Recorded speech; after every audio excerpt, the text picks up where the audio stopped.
ਜਿਹੜੀ ਮੇਰੀ ਅੱਜ ਦੀ ਗੱਲ ਹੈ ਨਾ, ਇਹ ਸਾਡੀ ਅੱਜ ਦੀ ਨੌਜਵਾਨ ਨਸਲ ਸ਼ਾਦੀशुदा ਸਪੈਸ਼ਲ ਉਹਨਾਂ ਵਾਸਤੇ ਵੇ ਕਿ ਮੇਰੀਆਂ ਉਹ ਭੈਣਾਂ ਤੇ ਭਰਾ ਜਿਹੜੇ ਨੇ ਅੱਜ ਦੀ ਮੇਰੀ ਗੱਲ ਗੌਰ ਨਾਲ ਸੁਣੀ। ਨੌਜਵਾਨ ਜੋੜਾ ਸੀ ਤੇ ਉਹਨਾਂ ਦੀ ਸ਼ਾਦੀ ਨੂੰ ਕਾਫੀ ਸਾਲ ਗੁਜ਼ਰ ਗਏ ਤੇ ਜਿਹੜੀ ਉਹਦੀ ਬੀਵੀ ਸੀ ਨਾ, ਉਹਦੀ ਜ਼ਨਾਨੀ, ਉਹਦੇ ਜ਼ਿਹਨ 'ਚ ਆਈ ਗੱਲ ਕਿ ਮੈਂ ਅੱਜ ਮਹਿਸੂਸ ਕਰਾਨੀ ਆ ਕਿ ਆਪਣੇ ਬੰਦੇ ਨੂੰ ਕਿ ਮੈਂ ਤੈਨੂੰ ਛੱਡ ਕੇ ਚਲੀ ਗਈ ਹਾਂ ਤੇ ਪਤਾ ਚੱਲਦਾ ਕਿ ਮੇਰਾ ਬੰਦਾ ਮੇਰੇ ਤੋਂ ਪਿੱਛੋਂ ਕੀ ਮਹਿਸੂਸ ਕਰਦਾ। ਉਹਦੇ ਜ਼ਿਹਨ 'ਚ ਇੱਕ ਸ਼ਰਾਰਤ ਸੂਝੀ ਤੇ ਉਹਨੇ ਨਾ ਇੱਕ ਲੈਟਰ ਲਿਖਿਆ कि तू मेरी ज़िंदगी जी सी ना वो बहुत ही मुश्किल बनाती है, मेरी ज़िंदगी अजाब बन गई सी, मैं दोजक जैसी ज़िंदगी गुजारन डई सा। काफ़ी सख्त लहजे दे विच लफज लिखे रुके दे उत्ते ते जदों बंदे दा बाहरों घर आउण दा टाइम होया ना ते उन्हें वो रुका जिहड़ा ना बैड दे उत्ते रख के ते आप बैड दे थले वड़ गई।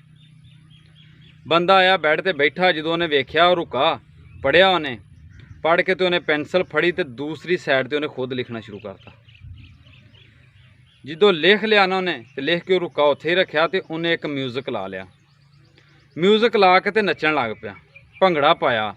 ਭੰਗੜਾ ਪਾ ਕੇ ਤੇ ਉਹ ਬੰਦ ਕੀਤਾ ਤੇ ਬੰਦ ਕਰਨ ਤੋਂ ਬਾਅਦ ਉਹਨੇ ਫੋਨ ਲਾ ਲਿਆ ਕਿਸੇ ਨੂੰ। ਫੋਨ ਲਾ ਕੇ ਆਂਦਾ ਕਿ ਅੱਜ ਮੇਰੀ ਜ਼ਿੰਦਗੀ ਸੁਖੀ ਹੋ ਗਈ ਹੈ, ਮੈਂ ਕਾਫੀ ਦੇਰ ਦੀ ਜ਼ਿੰਦਗੀ ਮੁਸ਼ਕਲ ਤੋਂ ਬਾਅਦ ਅੱਜ ਮੇਰੀ ਜ਼ਿੰਦਗੀ ਆਸਾਨ ਹੋਈ ਹੈ ਕਿਉਂਕਿ ਮੇਰੀ ਜਨਾਨੀ ਮੈਨੂੰ ਛੱਡ ਕੇ ਹਮੇਸ਼ਾ ਲਈ ਚਲੀ ਗਈ ਹੈ। ਹੁਣ ਮੈਂ ਸੁਖੀ ਹੋ ਗਿਆ, ਤੂੰ ਵੀ ਤਿਆਰ ਹੋ ਕੇ ਤੇ ਆਪਣੇ ਘਰ ਦੇ ਸਾਹਮਣੇ ਪਾਰਕ 'ਚ ਆ ਜਾ, मैं भी आ जाना तो आप उत्थे मिलने तो एक नवी जिंदगी की शुरुआत करनी। इन्ना कह के उन्हें काल कट्टी तो काल कट के तो चला गया। पिछों वो जी जनानी सी ना, वो बैड के थले पई रोंदी रही, सब कुछ सुनती जो रही। वो रोन लग पई, रोंदी रोंदी बाहर निकली। जो पता लगा बंदा चले गया तो रुका फड़िया तो रुका फड़ के तो उत्तों ना कंबदियां हत्थां दे नाल पढ़न लगी। ਉਹਦੇ ਉੱਤੇ लिखिया सी कि तू की समझ नहीं है कि मैं तेरे बगैर सुखी हो जाता, तू तो मेरी जिंदगी है, तू मेरी बीवी है, तेनू मैं बहुत सारा प्यार करना, तू तो बैड के थले वड़ी सन, तेरिया पिछों गिट्टे नज़र आउंदे सन, तेरिया लत्तां तो मैनू नज़र आउण डईयां सन। तो मैं लागे जी एक दुकान है, उस दुकान के उत्तों मैं कोई बिस्कुट ब्रैड पीज़ा पूज़ा लैके आ रहा, तो तू आउंदियां नूं तैयारी कर ते आपां शाम की रोटी खाने। इस तरह मेरे गल करन दा मकसद ये वे भी अगर अज की नौजवान नस्ल दे विच अगर एक जना नाराज़ हो जाता ना तो दूसरे का हक उन्होंने मना लेना। अगर औरत नाराज़ है ना तो बंदे का हक उन्होंने मना ले, कोई नहीं तुहाडे फुल लैन लगेगा, तुसीं मना लो दे उन्होंने। तो अगर बंदा नाराज़ है तो बीवी का हक उन्होंने मना ले। अज ना मैनू भी इस तरह बहुत ज़्यादा कालां आउंदियां ने, बड़े मेरे भैन भरा जिहड़े ने इन्हां चीज़ां दे विच ना दबे हुए ने।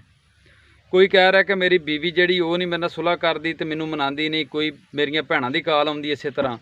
तो मैं उन्हां दोवां अगे हत्थ बन के अर्ज़ करना चाहना वा कि तुसीं अपनी अनाह दे विच ना आओ। साडे मुल्क दे विच शरह तलाक इसे गल तो वध रही है, जिहड़ियां छोटियां छोटियां अनावां ने ना तुहाडीआं नवीं नस्ल दीआं, वो वड्डियां वास्ते भी एक परेशानी दा बहस बनदियां ने। तुसीं जदों खुश वसोदे ना ते तुहाडा माँ प्यो भी खुशी रहेगा, ते अपने माँ प्यो नूं भी खुश रखो ते खुद भी खुश रवो। ते बाकी मैनूं उम्मीद है कि तुहानूं मेरी अज दी गल पिछलियां गल्लां वांगू बड़ी चंगी लगी होएगी।